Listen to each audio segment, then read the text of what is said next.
Bonjour à tous, je suis ravie de vous retrouver aujourd'hui pour vous présenter un nouvel oracle qui se trouve être l'oracle Tatou pour se retrouver et devenir la meilleure version de soi. Voilà, donc ça sert en même temps, c'est un oracle qui fait aussi mantra, je trouve, hein. Donc voilà, la boîte est sympathique, regardez ça. Et on nous dit: tes pensées te submergent, souvent tu as du mal à y voir clair. L'oracle Tatou est fait pour toi. Tu peux réaliser ton tirage quotidiennement ou seulement quand tu en ressens le besoin. La carte tirée t'apportera un angle de vue sous lequel examiner ta journée, ta situation, ta vie. Les réponses à tes questions se trouvent à portée de carte. Adopte la philosophie de l'art du tatouage avec cet oracle, assume tes choix, affranchis-toi des conventions et deviens la personne que tu as réellement envie d'être. Moi, je trouve que c'est plutôt prometteur. Alors, comme je vous disais, la boîte s'ouvre comme ceci. Les cartes sont assez grandes, hein. Les cartes sont assez grandes. La boîte est vraiment très, très rigide, hein. Impeccable, franchement. Alors, ça se présente comment? On a une, deux, trois, quatre cartes. Il n'y a pas de livret, d'accord? Donc, quatre cartes où on nous parle. Donc, on nous présente l'oracle, un petit guide où on nous dit: si tu as choisi cet oracle, que celui-ci est devenu tien, c'est très certainement que vos routes devaient se croiser. Les tatouages sont un art philosophique et d'introspection. Ils sont une démarche vers l'émancipation des codes. Ils appellent à la redéfinition de soi et à la reconstruction. Vois et utilise ces cartes comme telles, un moyen de devenir réellement qui tu souhaites, de te façonner à ta manière pour te sentir bien dans ta peau et dans ta vie. Je suis assez d'accord, hein, les tatouages ont une signification bien particulière pour les personnes qui sont tatouées et j'en parle en connaissance de cause. Alors, on t'explique aussi comment utiliser les cartes, c'est-à-dire, si vous avez tiré plusieurs cartes, on nous dit mets-les en lien. Par exemple, si tu as tiré échec et bonheur, les échecs entravent-ils mon bonheur? Mon bonheur peut-il se construire sur un ou plusieurs échecs? Et on nous demande aussi, en tout cas on nous invite plus exactement, à noter nos tirages au fur et à mesure dans un carnet afin de pouvoir suivre nos réflexions au fur et à mesure de nos tirages. Moi je trouve que vraiment c'est pas mal du tout, hein. Alors, ensuite on nous explique maintenant, pose les cartes devant toi, face cachée, observe-les. Quelle est celle qui t'attire le plus? Quelle est celle vers laquelle tu te dirigerais automatiquement? Voilà, donc on retourne la carte, on la lit et on regarde si elle fait écho en nous. Et surtout, on réfléchit à quoi elle pourrait impacter notre vision et comment elle va impacter notre vision sur notre façon de passer la journée, sur la question si c'était une question, etc., etc. Franchement, comme ça, il a l'air d'être assez prometteur. Voilà. Donc, comme vous l'avez compris, il n'y a pas de petit livret, juste des petites explications. Alors, on va nous parler de rêves. On va nous parler de rêves, on nous dit: mes rêves peuvent-ils devenir une réalité? Se confondent-ils à des illusions? Je m'autorise à rêver grand, à rêver fort. C'est vraiment pour nous pousser vers l'avant. Sincèrement, donc rêver, présent, valeur, objectif. Je ne me submerge pas par des objectifs. Quels sont ceux qui me tiennent le plus à cœur? Pourquoi? Je me dégage du temps pour m'investir. Et franchement, croyance, égoïsme, corps. Je suis reconnaissant de ce corps qui me soutient, qui me suit dans toutes les étapes de ma vie.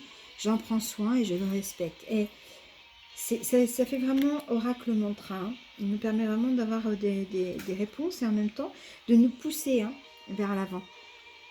Partage, communication, pardon, intuition, contrôle, limite, amour. J'écoute mon cœur et mes goûts. Je ne suis pas obligée d'aimer les mêmes choses que tout le monde pour me conformer à la société. Tolérance, équilibre, confiance, stabilité, souffrance, difficulté. Quelle situation me met en difficulté? Pourquoi? Je ne dois pas me sentir en détresse. À chaque problème, sa solution. Si ça ne pousse pas en avant, hein. Apprentissage, motivation, concentration, mise au point, aspiration, bilan, sécurité, accomplissement, routine, critique, idéal. Il n'y a pas de mal à viser haut. Cependant, je fais attention à ne pas me négliger pour atteindre cet idéal. Et s'il était déjà atteint, puis-je en attendre un autre? Puis-je avoir plusieurs idéaux? Mais bien sûr qu'on peut en avoir plusieurs. Bonheur, audace, échec, progrès, avancée, réconciliation, réalité, positivité, professionnelle, estime, âme. Oh, c'est joli ça. Je nourris mon âme, mon moi, mon chez-moi. Je m'aère, je laisse le soleil et la nature m'imprégner. J'adore. Moi, justement, quelle personne pense être? Suis-je certain de me connaître? Si je devais me présenter, quel mot me viendrait en premier? Quels traits de caractère me définissent? Pause.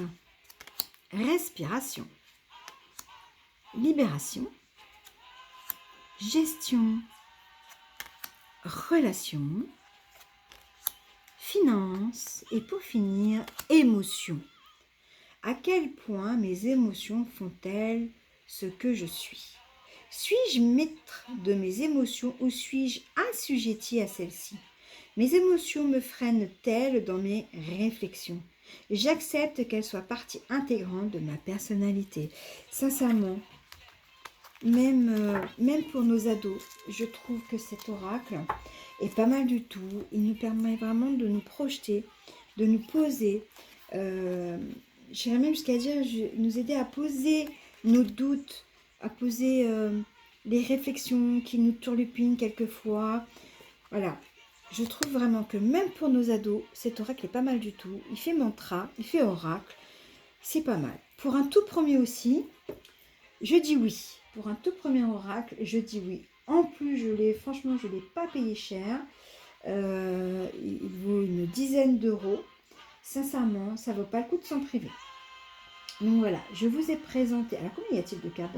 Je pense qu'il doit y en avoir pour l'année, parce que c'est un oracle mantra. Donc, alors, attendez, il y a marqué 305. Ça doit être l'édition. C'est aux éditions 365. J'ai pas vu le nombre de cartes qu'il pouvait y avoir dedans. J'ai pas souvenir de l'avoir vu. Excusez-moi 2 petites minutes, je re-regarde au cas où. Toc, toc, toc. Et ben non, je ne le vois pas. Ben écoutez, vous savez quoi? On va les compter. Hein, ce ne sera pas la première et puis certainement pas la dernière. Parce que je ne vois pas le nombre de cartes. Je ne crois pas que ce soit indiqué ou que ce soit... Non, alors on y va. 1, 2, 3, 4, 5, 6, 7, 8, 9, 10, 11, 12, 13, 14, 15, 16, 17, 18, 19, 20, 21, 22, 23, 24, 25, 26, 27, 28, 29, 30, 31, 32, 33, 34, 35, 36, 37, 38, 39, 40, 41, 42, 43, 44, 45, 46, 47, 48, 49, 50. Yes, 50 cartes. Donc, vous voyez, il y a de quoi faire.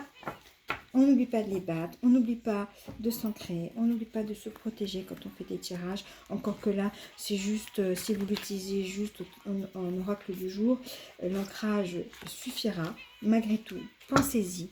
Je vous ai présenté l'oracle Tatou des éditions 365. Je vous souhaite une excellente journée. Je vous embrasse. Prenez soin de vous. Namasté.